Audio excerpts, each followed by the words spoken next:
Teachers are tasked with raising the future of any society. But what happens when they're discovered unfit for the role and end up in jail? She spanks them and everything. When she Like gets in the butt, or yeah. where does she? She's a woman in position of power and used it to molest a child. Here are 5 times teachers realized they were getting arrested, starting with Brittany Zamora, whose evil attracted 44 years in prison. Your mind is foul, your heart is ugly, and you disgust me.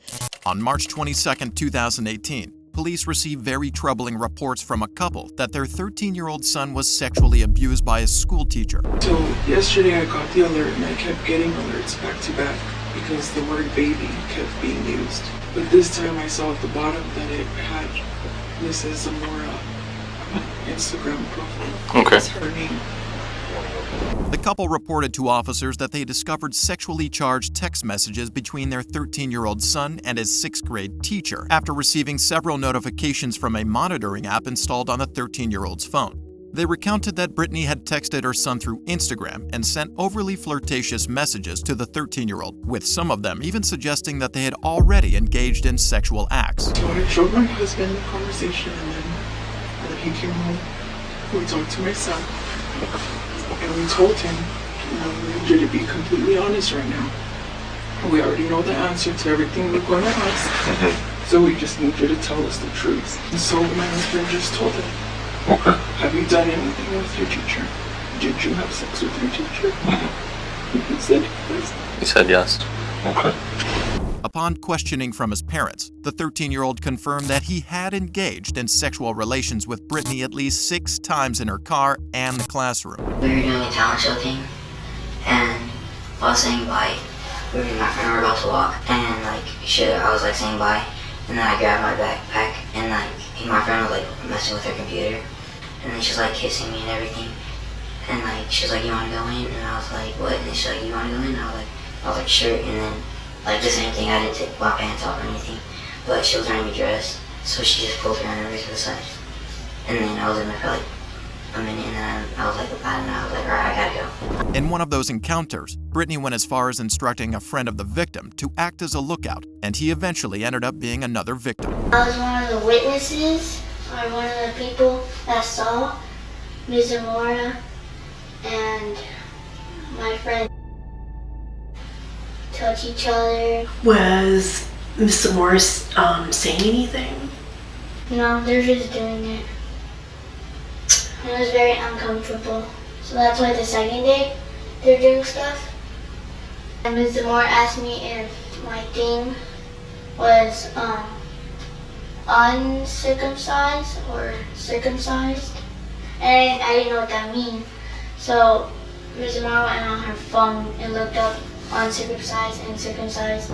A year after her arrest, Brittany's court sentencing took place, and the atmosphere was very charged. Both victims and the 13-year-old boy's parents were absent at the court, but in attendance was the mother of the boy Brittany used as a lookout, and she expressed the anger of both victims. Your mind is foul, your heart is ugly, and you disgust me.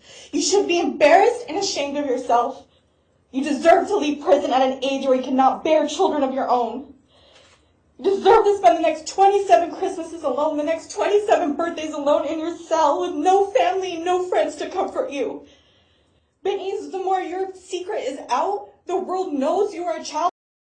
And while you sit in your cell and think that maybe things will get better, they won't. You are forever labeled a child, and everyone hates a child. The victim's mother requested the court hand Brittany the maximum sentence of 44 years in prison. She stated that Brittany's acts were heinous, and Brittany herself seemed to agree with this as she pleaded guilty to her charges. Brittany's family was also present in the courtroom, and it seemed they had come to terms with Brittany's possible incarceration. But a press conference they held in the middle of the case revealed something shocking. Brittany is not a predator, and this was not between a young child and Brittany. This was a teenager. The teenager had boundary issues and was obsessed with Brittany. The teenage boy was very aggressive. He even was very persistent in asking Brittany about her birthmarks, molars, or anything else that could be an identifiable piece of information. Brittany's attorney demanded that the 13-year-old boy was the aggressor who coerced Brittany into committing the crimes. She claimed that the juvenile had boundary issues and was obsessed with her client. Her blame shifting met severe criticism, and although the press wasn't allowed to ask questions, their reaction was explosive. Are you guys really blaming a 13-year-old boy as the victim in this case? That's not what I said. Are you honestly saying that Brittany was the victim? You just gonna read that and walk away? Brittany was charged with sexual misconduct with a minor, attempted molestation of a minor, and public sexual indecency. She was sentenced to 20 years in prison, the lowest sentence for her crime. But Angie's actions were even more horrific.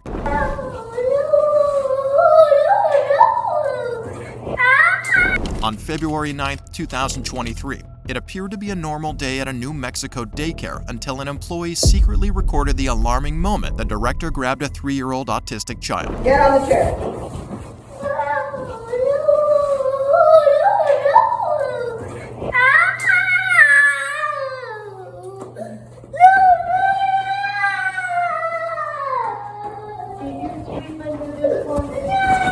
It was dirty on the side.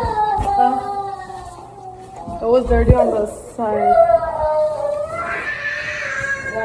The video cuts off there, and it is unclear what led up to it or where the child was taken, but it left the employee along with the children visibly traumatized.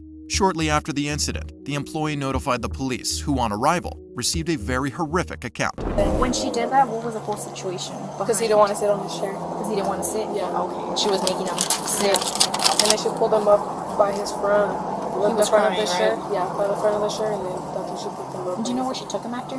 From the video, the 3-year-old boy cried after being lifted by his shirt, but as he walked toward the director's office, his cries intensified. It seemed the child knew exactly where he was going and the horrors that awaited him, and that proved that the occurrence had happened more than once. She spanks them and everything. When she Like hits in the them. butt, or yeah. where does she? Or she hits them on their hand. Oh. And the one she grabbed, like she Where hits is them in the next classroom. In the next classroom? Okay. Yeah, she hits them on their hand and everything, and like, you know, I just didn't want, you know, I mean, because I get paid good here, but at the same time, I thought it was my kid. Yeah, no, I completely understand. The employee confirmed that the recorded abuse was one of many, and that she got fed up and decided to pick up her phone and do the right thing. But then the officers proceeded to question the daycare director, who gave a very different narration. The reason I'm here today is because we received an anonymous call of potential child abuse here, kids being grabbed. So I'm trying to figure out what's going on. Has there been anything going on? Nobody's come and talked to me about it. Well, as I'm saying, it came in anonymous, so I'm just trying to figure out, like I said, I don't know what's going on, so that's what I'm trying to figure out. Is there anything going on with the kids? Anything that you've seen? Any issues? No, anything that happens, like if they fall or anything like that, we have to write up incident reports to give it to the parent. You have to write it up? Okay. The cops' questions were very clearly on the abuse of the children, but the director quickly shifted the question toward accidents to the kids, in hopes of deflecting the question away from the abuse allegations. This tactic is commonly used among guilty suspects when they find that giving a straight lie would be very difficult. But the cop had been in several of these situations and was well equipped to handle it. Okay, do you guys like discipline them in any form? We can't discipline them. No. All we can do is talk to the parent. Okay. And then it's up to the parent. If the Okay. parent... So you guys are not allowed to touch them at all, just... No, and we tell the parent that really spanking doesn't work, because if he grabbed that kid at 9 in the morning, by the time you get him home and spank him, he doesn't know why. The director seemed to have her story put together and deflected the questions multiple times. She even attempted to put up a good front by insisting to the cop that she warned the children's parents against spanking them. This was hugely infuriating for the cop, considering the employee's previous claim, but she remained professional and requested to go into the daycare where she would meet the 3-year-old boy. Stand up for me here. Can you stand up? Oh, are you okay? Yeah. Did that hurt? Yeah. Hi there. What happened to your nose? Just gonna check his hoodie. I'm gonna look at your hoodie, okay? Can you draw mine? Do mine too. Heads down. Put your head on heads down. Put your head on. They're just talking to Cassie and he's fine. Sit down. You did a great job. Give me knuckles. Excellent. These are our friends. Excellent. It's pretty. Great job. How old is he? No more than 3. Yeah, 3 or 4. 3 or 4. Okay. All right. You just get the parents. 49 and I'll hang with him. The officers had a wholesome interaction with the kid and even had the chance to receive his drawing. They wondered how the director could treat him in such a horrific way, and after leaving the daycare, they immediately started investigations into the case. Although they would have liked it sooner, Angie Flores was arrested 4 months after the incident and charged with 2 felony counts of child abuse. Pending further investigations from the police, she was released from custody, but no longer works at the daycare. But the next teacher's actions were so bizarre that she was tipped to spend 240 years in prison. You're attracted to little girls. On February 21, 2019, authorities were alerted after a 7-year-old girl cried home from school and told her parents that her substitute teacher had touched her. Police immediately located 19-year-old Syed Yasin Asher, and what followed was a very disturbing interrogation. Hey girl. Yeah. On Thursday, she's saying that you touched her butt inside of her pants. No. No. I didn't do it. Man, listen.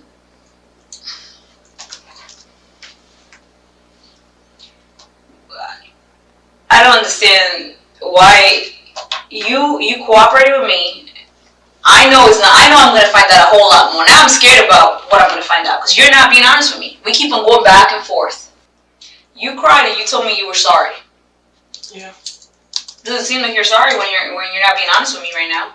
When officers arrived at Asher's home to detain him for questioning, they met him in tears as he apologized to them without specific knowledge of why he was getting detained. He explained that he was sorry and was truly a good person. So, with signs of remorse from him, the detectives got into the interrogation room expecting an immediate confession from him, but they ended up getting frustrated. You know, this other girl that came forward was crying to her mom, saying that something really bad happened to her. But you're sitting there and instead of, you're not sorry. You say you're sorry, you're not sorry. Because you're not being completely honest with me. If somebody's truly sorry and wants forgiveness with anybody, you will be honest. You're not sorry. So if I pull video, I will not see you touching anybody that day you substituted. Oh, did not touch anybody. Asher remained stiff-bodied and used a shaky, intense voice while denying the allegations. At the time, the detectives hadn't gathered much evidence about the case and hoped on Asher's confession, but they were suspicious that the 19-year-old was hiding something and led them to uncover something disturbing. You're not a little kid. You're an adult now. Yeah. And you take responsibility for your actions. You decided to touch these girls. They didn't tell you to touch them. You made a decision. Honestly, you made a decision. You made a bad decision. You know that already. Yeah. But if you really care about making it better, be honest. If you really care about making things right, be honest. I did. I know you did. Tell me what happened. I touched her butt. Inside her pants? Yeah. Where did that happen? Outside or inside? Inside the class. Behind the desk or somewhere else? Beside the desk. But how? Where do you put your hand? In her back. Mm-hmm. And you slid it down, or was it from underneath her skirt, or was it from above? Once from above. Like that, like you go down? Yeah. And what did she do? And told me anything. How long did that last for? About 2 minutes, I believe. Asher was only a substitute teacher at the school, but he had taught in 8 other schools and had watched over 1,000 students. During his interview process into these schools, he stated that he preferred to teach elementary school kids, and when asked why, he mentioned that it was just a preference. He had only started teaching for close to 4 months, but the detectives were greatly troubled by the possibility of multiple victims, and they later realized something shocking. Is there anybody else that is going to come forward? No. I don't believe so. Look, I already know that there's probably going to be more people coming forward, Is there anything else that you want to be honest with me about? Days after the interrogation, multiple students reported to police about their encounters with Asher. One victim reported that Asher planted multiple unwanted kisses on her lips, and she was forced to devise an excuse to flee from him. In total, 6 girls below 8 years old came forward to report the molestation they experienced. Asher was tipped to serve 240 years in prison for 16 counts of lewd and lascivious conduct, but after pleading guilty to 4 of those counts, he was sentenced to 8 years in prison and was registered as a sexual predator. But Kimberly's interrogation was even more frustrating. On August 17, 2023, police were called to a school after a newly employed teacher was suspected to have taught her 3rd grade students while heavily intoxicated. So, just observing you in classroom, it looks like something's off a little bit. And so I've asked Officer Dean to come in here and visit with it. Have you taken anything that's, do you have a prescription for anything that maybe you have taken today that just seems like you're not the same person that I talked to this morning? I did take some medication last night to help me with sleep because I have some anxiety stuff, but that's I can't think of the name of it right now, but I could look it up when I get home. Okay. So you haven't taken anything while you were at school? No. Okay. Now, one thing I would tell you is, for your employment, I want you to be truthful. Okay. And so, would you be willing to take a breathalyzer test? If I needed to, yeah. Okay. Kimberly was recently hired and it was her first day teaching at the school, so it was arguable that she exhibited strange behaviors that the school superintendent mistook to be caused by intoxication. But her claim became more suspicious when she mentioned not knowing the anxiety pills she had taken the night before. If she did have a drug for anxiety, she would have needed to provide the name to get a refill. So it was very strange that she didn't attempt to remember the name of the drug, but it became even more strange when her entire story suddenly changed. Have you taken any sort of medication today? I'm sorry, what? Have you taken any medication today? I did take some medication this morning for my anxiety. What did you take this morning? I think it's called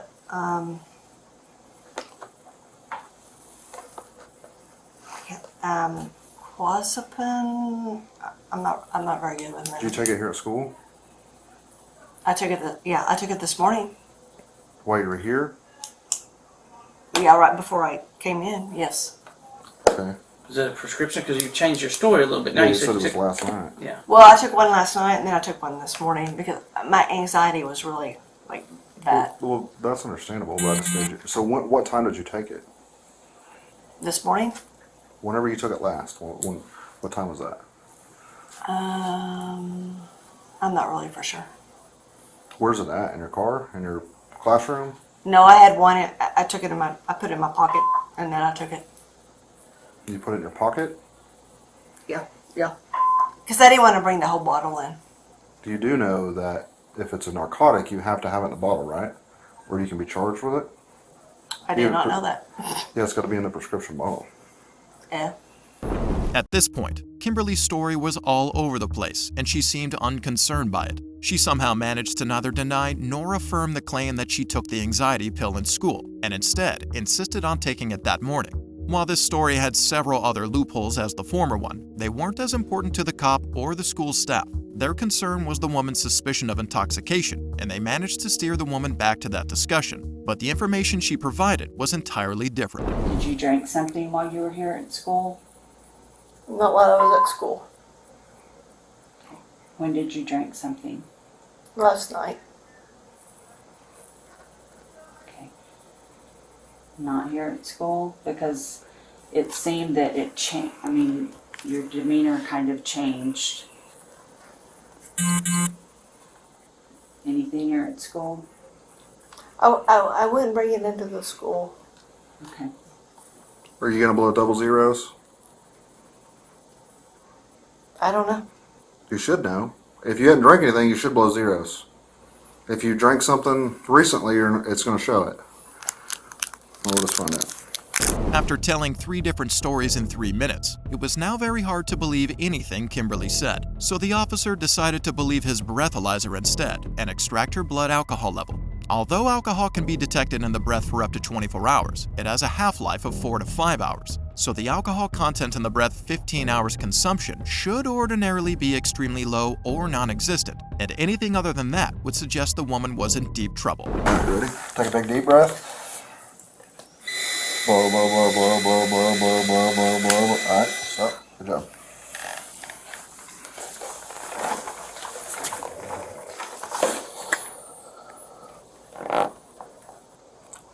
You gonna tell me the truth?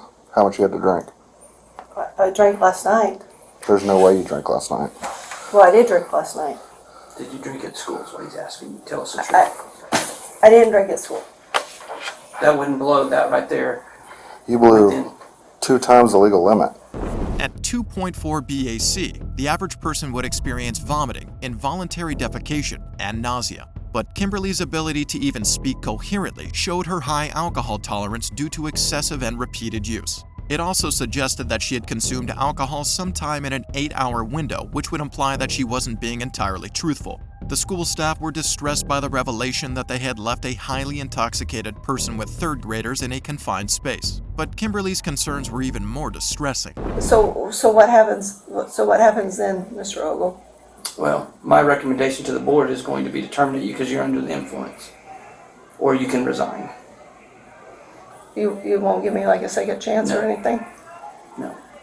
Not in this situation. Your story's changed 2 or 3 times. I don't think you're personally being honest with us. We think that you drank today. Not 3 a.m. We think that you've drank since you've been at school. And I don't believe you're being honest with us. Do you want to change that story? No, I mean, even if I did, does that make a difference to work here? Well, it helped me to be able to understand that maybe do I need to be sympathetic with you a little bit? I just don't believe you right now. I think you're lying to us. Okay, I drank on the way to work. Okay. I'm glad that you told us that. Okay. We'll still discuss tomorrow. I went to work here. I went to work here. Yeah. So tomorrow at 9 o'clock. Now let's call somebody and have them pick you up. No, I can't call my husband. Do you have anyone else you can call? You have a friend that can come pick you up? I don't know. While heavily intoxicated, the woman drove into a property surrounded by children, supervised them, and now requested that she be allowed to keep her job. She had no concern about how her behavior would have negatively impacted their lives, but instead wanted to come back to work the next day. With confirmation of intoxication, the woman was allowed to choose between calling someone to come pick her up or getting arrested for DUI, and she chose to call a friend. So the superintendent left to go get her belongings, but he came back with something completely unexpected. Okay, no more games, right? Yeah. Other than that. My juice. Gonna try again? That there is wine. I thought that was from yesterday. Did you drink it up here yesterday? Well, I brought it from home. I was in there to that this morning. Did you get my phone? This in here. I'm whatever you want to do. Well, I mean... Is my phone in here?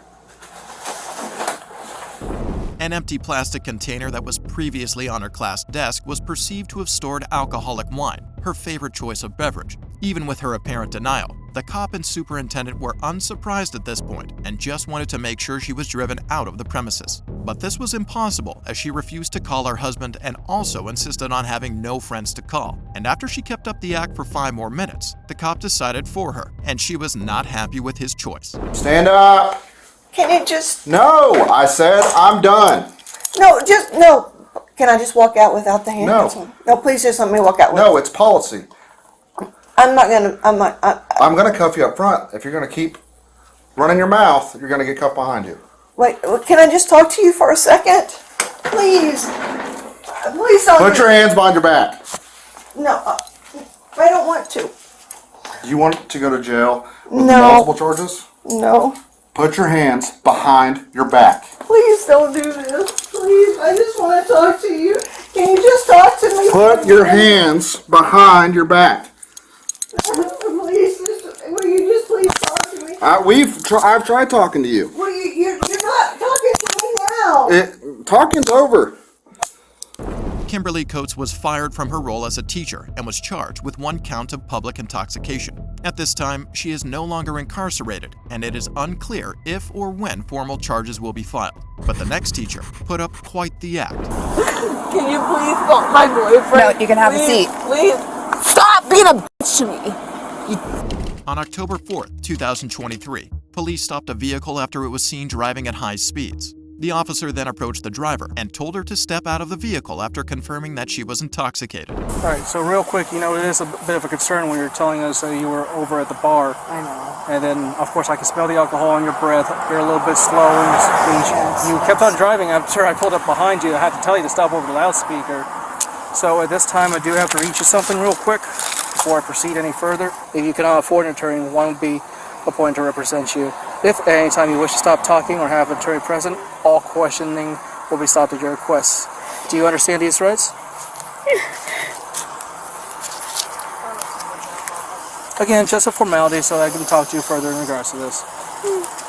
The woman burst into tears while being read her rights, but her emotions didn't seem genuine. Although it is standard practice for officers to read suspects their Miranda rights before questioning them, most people see this as a guarantee that they are going to jail.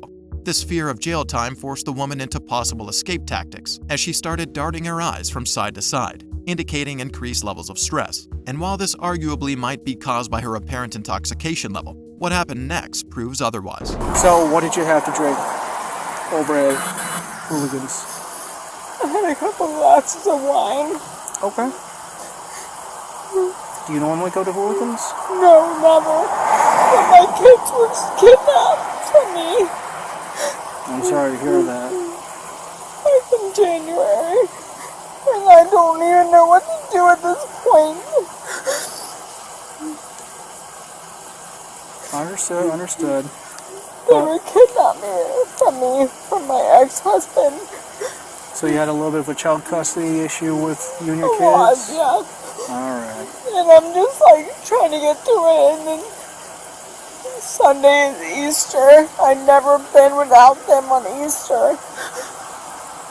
Never ever have I been without them on Easter. Understood. Well, again, this is still a big concern of us, so would you be willing to participate in field sobriety exercises? I mean, sure, I don't know if I'll pass it, but, you know. I got you. I just...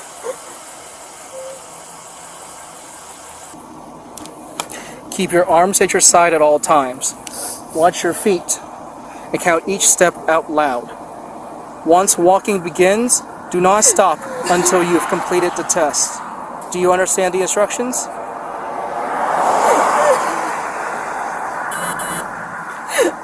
Danielle, do you understand the instructions? I don't want to do this.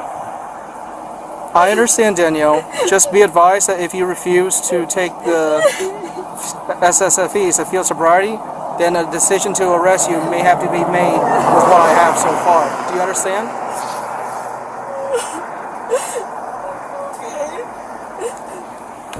The woman's strong emotions seemed to hit a standpoint anytime the officer mentioned her likelihood of getting arrested. And although losing custody of her kids was enough to elicit strong emotions, they could also be used to garner sympathy, and her actions closely resembled that. But her plan later backfired most terribly. My kids were taken away from me like over 2 months ago. And I don't even know what to do anymore at this point. Like, I can't even get them back. I understand, but that's going to be a matter that will have to be solved in civil courts. Understood? I know that. I have a lawyer, I have all this stuff, but sometimes you just have to, like, get away from, like freaking space. I understand that, Danielle. But there's a reason why we're here at the side of the road. You don't understand. You don't know. Do you have kids? imagine if your kids were taken away from you. Imagine at 65 miles an hour you run into a kid and end their life instantly. Then their kids are taken away from their parents permanently. At this That time, would never happen. you are placed under arrest. Turn around, place your hands behind your back. Have a seat.